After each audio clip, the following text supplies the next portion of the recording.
In what ways can archaeology enrich our understanding of the Bible? And does it provide any support for the accounts we find in the Bible? Welcome to Theology Sabbath School, a ministry of the School of Theology on the campus of Walla Walla University. I'm Carl Kosart, the Dean of the School of Theology and the host of Theology Sabbath School.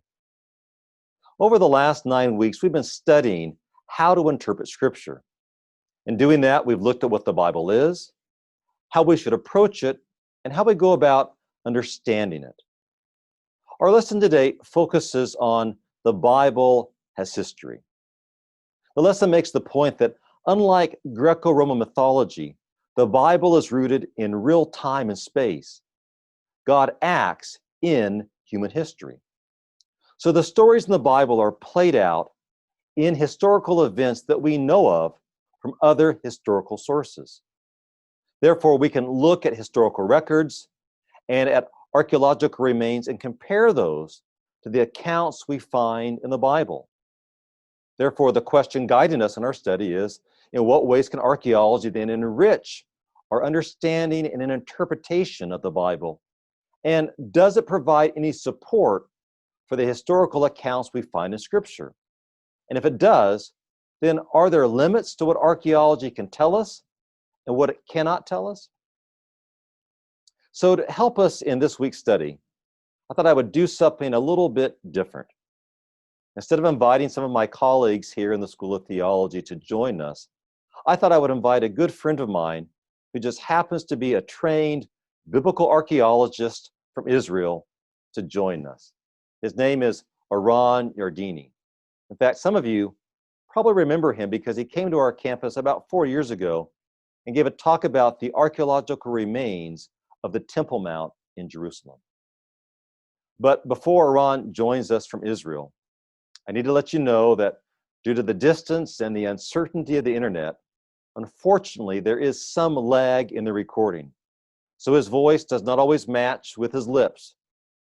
But if you can get over that, I think you'll find his presentation fascinating. So with that in mind, here we go. Iran, thank you so much for taking time to join us all the way from Israel. I recognize it's kind of late at night there, so this is really appreciated. But I should ask you, first of all, how's life in Israel? COVID-19 has forced us to take our Theology Sabbath School class online, but how's life for you? COVID-19 has struck here quite badly as well. We're in a lockdown, gradually now starting to come out of it. As Israel is a small country, we're talking about 8-9 million people, it was better held or contained. We were fortunate to close our gates early enough and to monitor people that are sick. But nevertheless, the economics is facing a huge difficulty. I'm actually cut off from my family. I wondered about that. So my wife and kids are in a place that are abroad and I cannot see them. And now it's been 4 months. It's quite crazy. So I think it has a strong impact on all of us, in some way or another. Yeah, we were supposed to have been there in March with a tour group, and that got canceled. Right. Now it's rescheduled for a year from now. So I assume that there's no tourism. You're not taking anyone on tours. I mean, it's all shut down. Right, it's shut down. I'm waiting for you. That's great. Hey, I was thinking it was 4 years ago that you were with us here in person in Walla Walla in Theology Sabbath School. So many of our viewers remember you, they know you, and we appreciated that presentation. But we have new viewers. So do you mind just telling us a little bit about your archaeological background? So my name is Yardini. I'm a biblical archaeologist, meaning that I'm doing research in the Holy Land, in the land of Israel and around, on times that are corresponding with the biblical times. And this is a great opportunity. I'm really fortunate to work in places like Jerusalem and Gat Philistine and Gezer and places that, yeah. Archaeology is a huge field, so a time frame too. So what's your area of specialty in archaeology? So the field of my expertise is the 10th and 9th century, the time where the tribes of Israel are gathered around the kingdom, around the king. It started with Saul and continues with David, Shlomo, and another 21 kings of Judea. And it's a very interesting transition. You know, that's interesting because that's one of the first things in this week's lesson was talking about archaeology and King David. And maybe you can help us as we transition. And it's great because that's your background.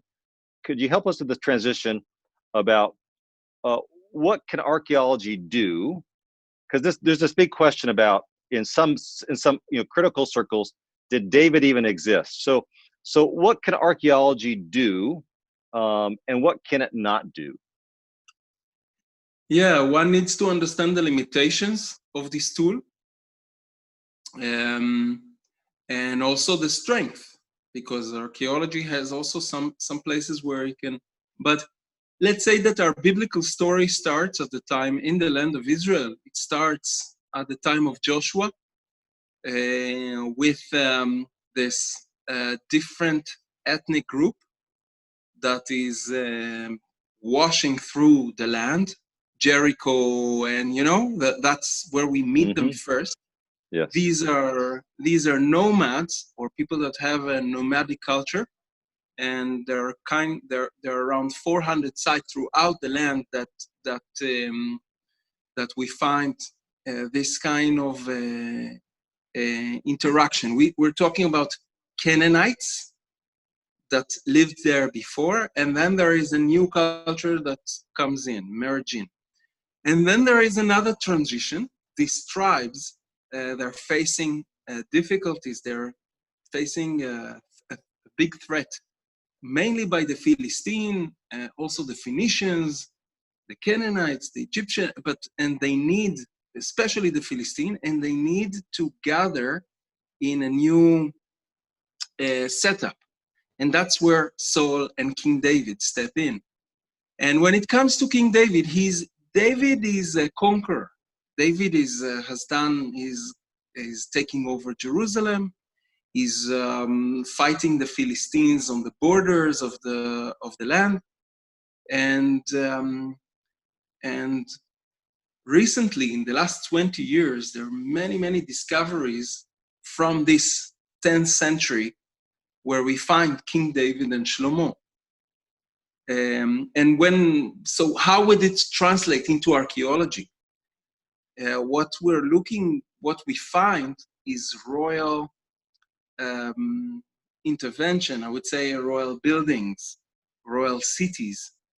So you're looking for the material remains then that would give evidence of these stories. I mean, archaeology really can't prove a story, right? But it can prove the context, maybe the geographical setting. So I was talking about an ethnic scenario. We have Canaanite, and then we have something else that we would call the Israelites. They have a different material culture that we can trace. And when I talk about the transition between these nomads, tribes, into what we call the United Kingdom of King David and Shlomo, we're looking into working out from small cities or villages into something that is more, substantial. So Jerusalem. Later on, we're looking into Chatzor, Megiddo, Gezer, cities that are fortified in this time, and we find the signature of the house of David. Yeah. So, for instance, in Jerusalem, we find remains of a big building. Professor Elat Mavzar will identify it as the palace of the king.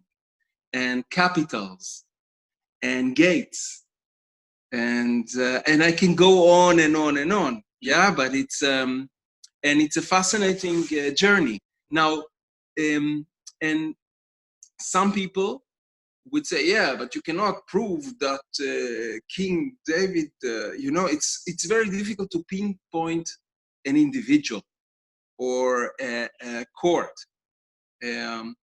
What would Walla Walla would live in? If you come to explore Walla Walla in 3,000 years, what are you going to find?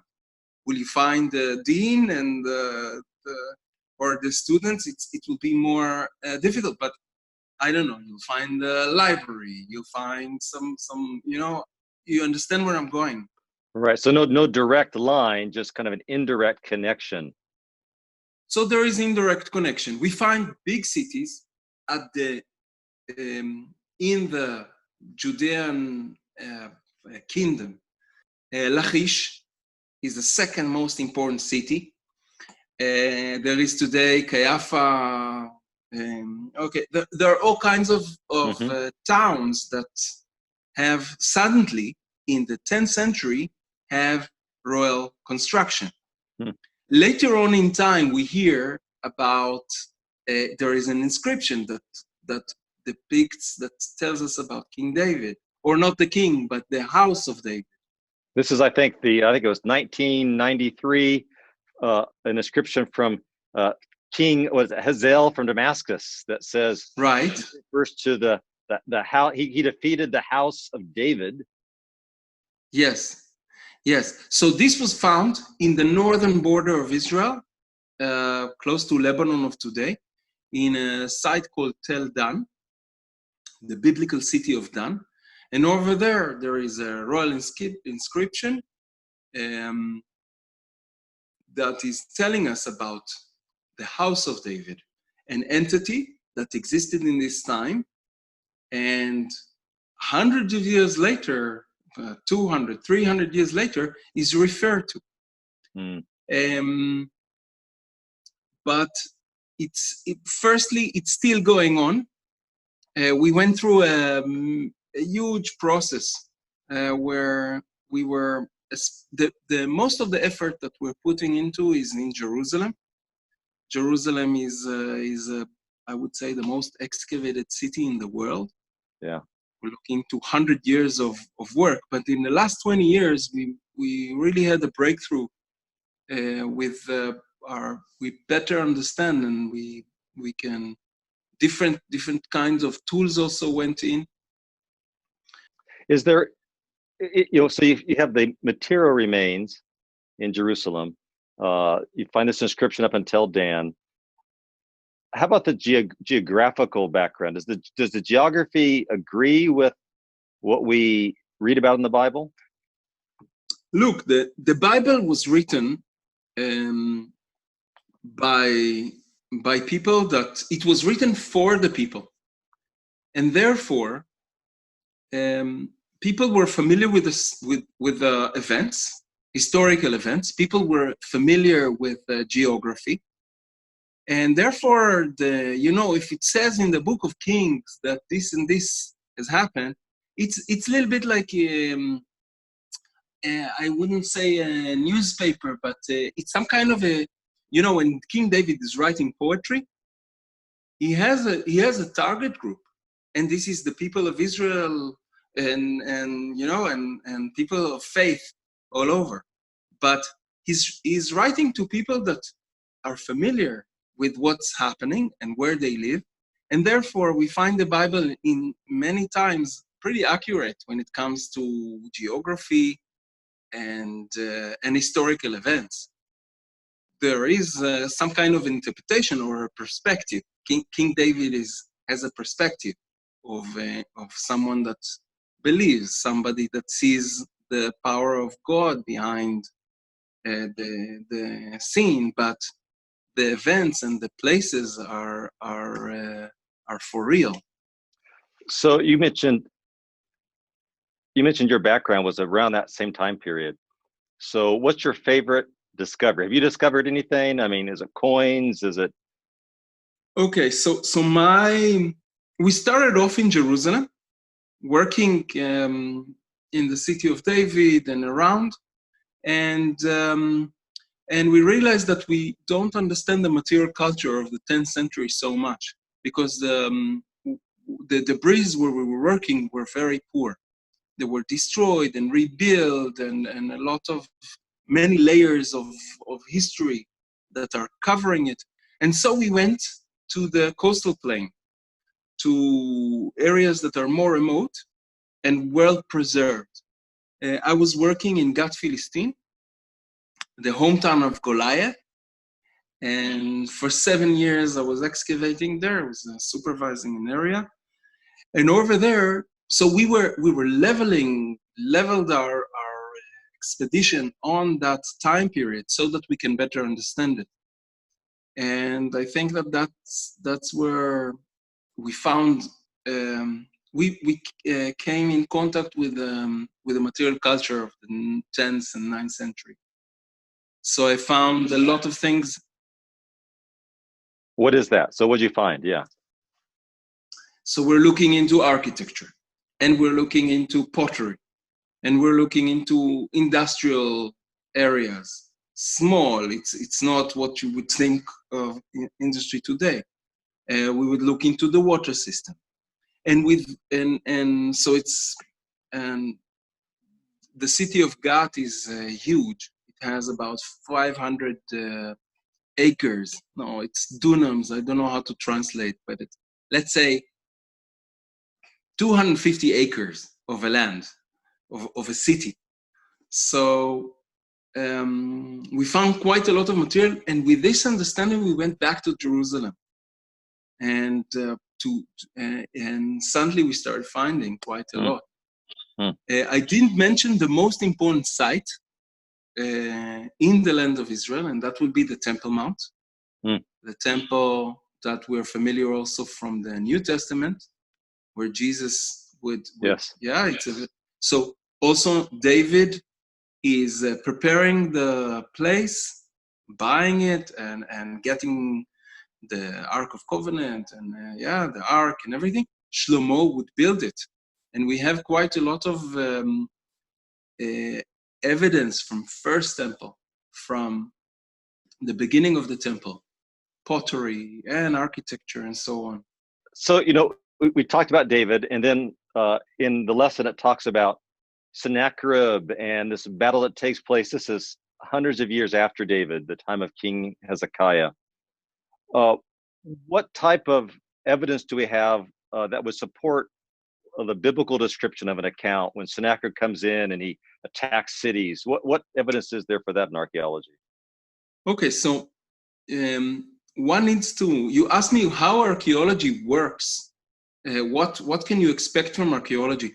Archaeology becomes really good when it comes to a destruction debris. When it comes to a war where everything burns and there is fire and shooting and ramps, that's where we're going to find a lot of things. Times of peace would not provide much evidence. Everything is happening, people are renovating, but and things are changing, but a war changes is more easy to detect. And therefore, the time of Sennacherib, the year, I would say 705 AD, would be a campaign that Sennacherib does. The Assyrians did several campaigns to the area of to Edom, to the land of Israel, and to Judea. We know that the year about 731, they destroyed the land of Israel, the northern kingdom. And about 20 years later, they launch another campaign, and they're targeting Judea and Jerusalem. And quite a lot of evidence from that time. We find cities all around Judea that are facing a siege and destroyed they're leveled. I mentioned Lachish. I mentioned Azekah is one of them. Yeah, all the cities of the Shfela. And it's interesting because here we have a biblical account. The Bible is telling us, giving us the account of the siege and the war and the miracle that happened that Jerusalem holds. And here is an event, one of many, but here is an event that archaeology can depict. We can examine biblical scripture in the kind of the real matter, yeah. And what we see a correlation, a full correlation. Lachish is taken. All the cities slowly are taken, and it ends up the biggest siege would take place in Jerusalem. Yeah, I think, yeah, so Jerusalem is like the end game, right? That's the big... Exactly. Yeah. So if you're playing a game of chess, Jerusalem is the king. Once the king is gone, the kingdom will fall. And therefore, that's where the Sancheriv is putting all his energy. By the way, he is present according to biblical text, and also I'll mention it shortly. We have here not only the biblical text, but the accords told by the Assyrian, by Sancheriv and his people. So we hear that Sancheriv is in situ. He comes to supervise this battle. So imagine a battle so important that the head of the empire is present. And we hear that there is a full, first of all, what we find in archaeology is a huge project where they're building an extra wall, where they're channeling the water from the spring into the city, into the Siloam pool that we meet also in the New Testament. I'm sure that you're familiar with that site. And so huge efforts. The Assyrian army camps around the city, and there is no match between these two. So the only possibility is, in this kind of a situation, is a miracle. Yeah, it's an intervention. Now, the Bible tells us that the angel of God came during the night and destroyed the army of Sancherib, and he had to break camp, go home to Nineveh empty-handed. And like every other biblical story, you read it and say, okay, it's a matter of do I believe it or not? Mm-hmm. What is interesting is that when it comes to archaeology and this event, we have substantial artifacts that are telling us about the events of this story. So we find the fortification, we find the wall, we find the water that were channeled, we find the presence of Assyrian army in this area. But maybe the most interesting part is that we find the description of the Assyrian of this battle. We find the people of King Sancherib describing this battle. This battle was so important that it had in Nineveh, that today is next to Baghdad, yeah, a city, the capital of the Assyrian Empire.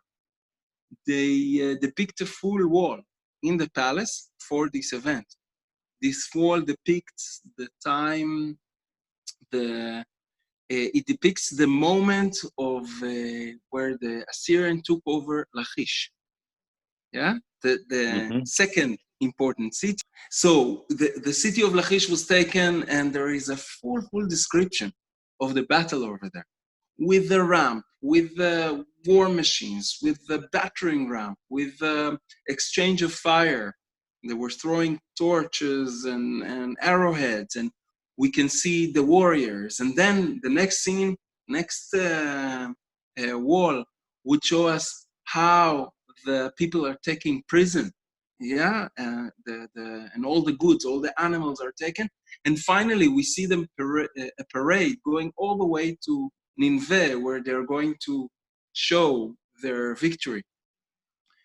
When it comes to Jerusalem, from a reason that the Assyrians do not mention, but they mention that Sennacherib had to break camp and leave Hezekiah, according to them, as a caged bird, yeah, in a ruined country. But a caged bird would not be a dead bird, yeah. So somehow Hezekiah survived this huge campaign, and Sennacherib had to go home empty-handed, yeah, without getting the main objective. So it's interesting because archaeology then can't really show us an angel, divine intervention, but it sure makes that step of faith an easier step, it seems like, because it's like all the other pieces fit. Something had to happen. Why would he let the king of Jerusalem escape?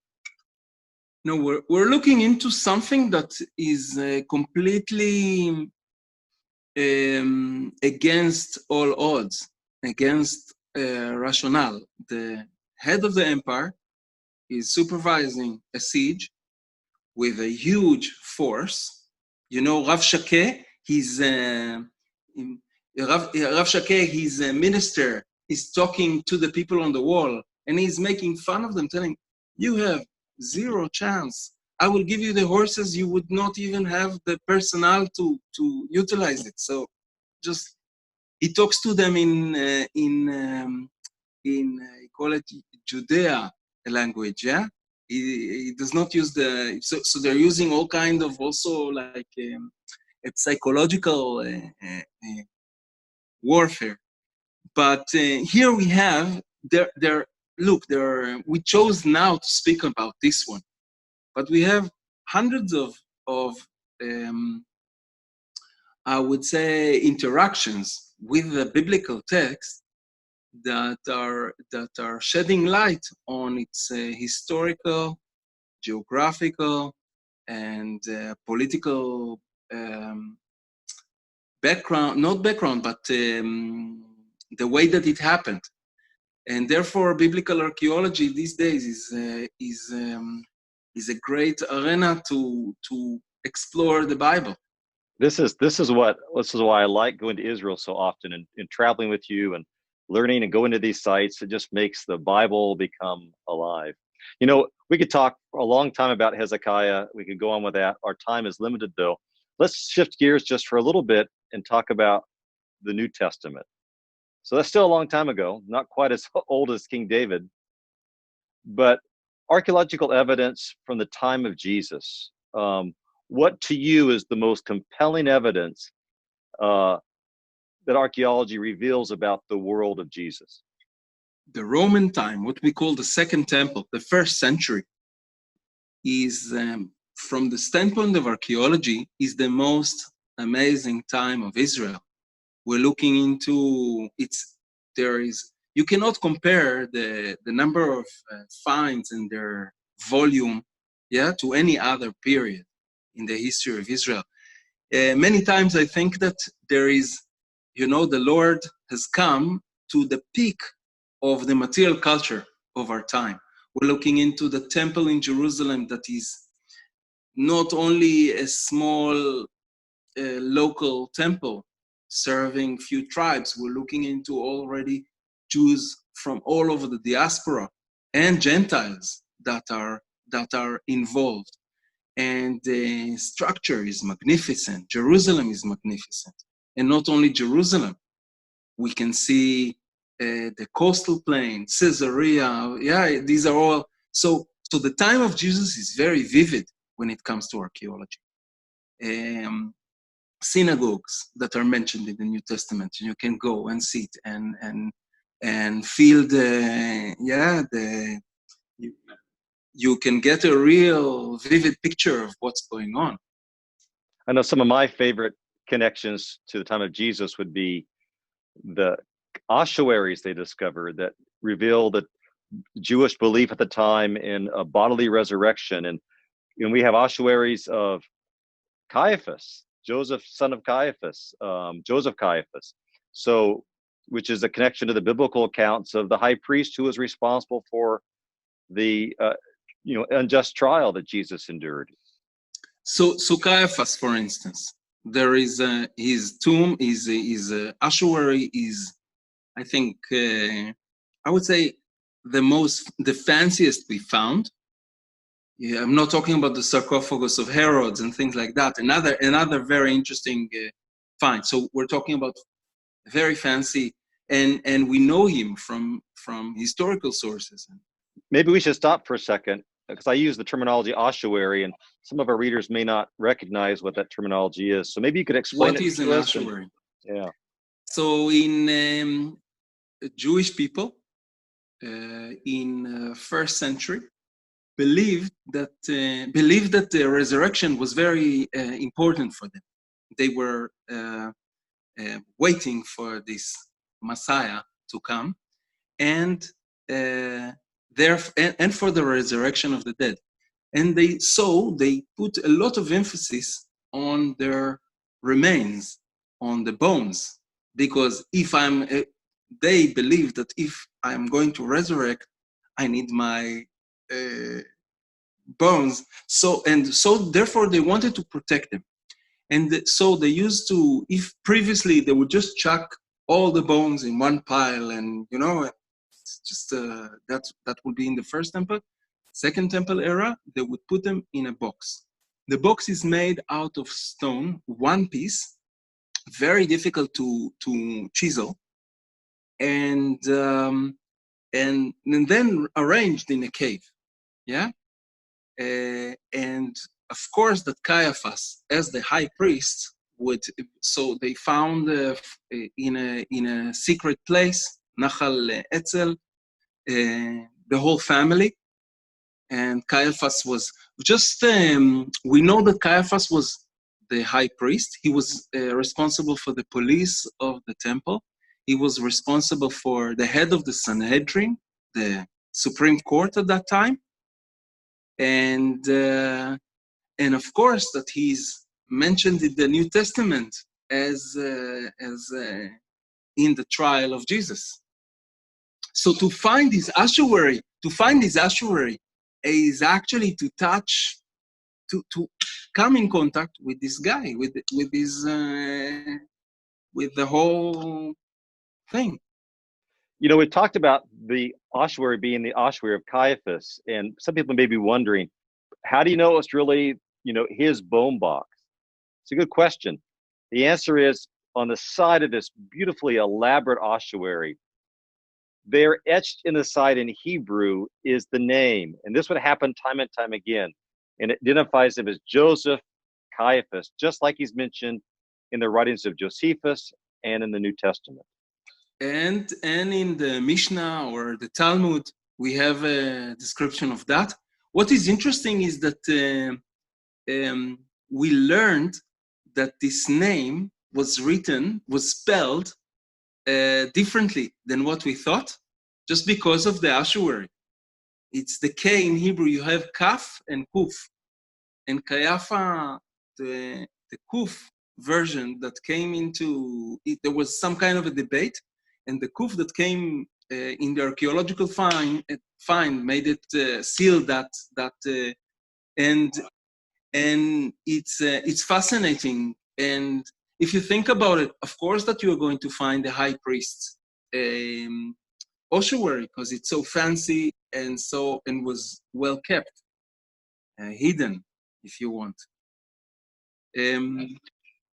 A lot of evidence to crucifixion on those days. The nails that were found, the wood. We learn that families sometimes could not separate their relatives from the cross, and so in one case it was with the nail and the bones and all together. And so we learn a lot about crucifixion on those days. And I think another thing I think of is we think back of the evidence of Pontius Pilate, the slab they found in Caesarea that identifies him as the prefect, a special terminology of the province of Judea. So, I mean, there's just like, it's everywhere. And this to me is just what's really amazing. You know, our time is running out and we don't have much time left, but I know that you've done a lot of work in connection to the Temple Mount, the place where the temple was, where Jesus went. Can you tell us, we have about 5 minutes left, so not a lot of time. What's happening with the Temple Mount? What have we discovered there? Can you kind of give us a summary of what's happening with that? Okay, so the Temple Mount for sure is a fascinating site. I would say that the most important events throughout the history of the land took place on the Temple Mount. From the time of Shlomo to the destruction of the first temple, to the time of the Maccabees, to all the way to this peak that I described as Jesus entering the temple, and then the collapse of this material culture completely into the destruction of the temple and the exile of the people. Unfortunately, we cannot excavate Temple Mount in the last 150 years. It's a holy site with a lot of sentiments, and today it's held by the Muslim Waqf, and they're kind of afraid of any archaeologists coming and I don't know, proving or disproving. Yeah, I think they're afraid it would undermine their connection, right? They feel like it would be taken from them somehow, perhaps. Yeah, so I, little by little, the more we do research on the Temple Mount, I'm doing some work on the architecture elements that are still there, and architecture elements that came out in 1999. There was some kind of illegal dig that a lot of material came out, and little by little we come to an understanding that there are quite a few evidence of first temple, the time of Shlomo, that constructed the temple. From the time of Jesus, the place is, actually the whole structure today, I would say the plan of the mountain all over is a first century architecture elements. And these days were, as the study goes, and it would be good if you could be here with me in the Temple Mount Sifting Project, where we're finding daily, we find new evidence. 20%, 23% of all we find has to do with the time of Jesus, with the temple built by Herod. And we come to understand the interior of the temple. We come to understand the work of the priest on the temple. We have even evidence of money exchange on the Temple Mount. The half shekel coin that was, upset Jesus so much that there is this. He turns the tables and drives out the money changers. Exactly, this act, of this is it Wall Street or the house of God? One has to take. So all this is these days with this archaeological research is coming alive, and once you walk on the Temple Mount, you can really understand the movement of the New Testament. Where is allowed, what is not allowed. If you do this, what will happen? If you do that, and even today you can feel it with the soldiers and the Muslims and the sensitivity.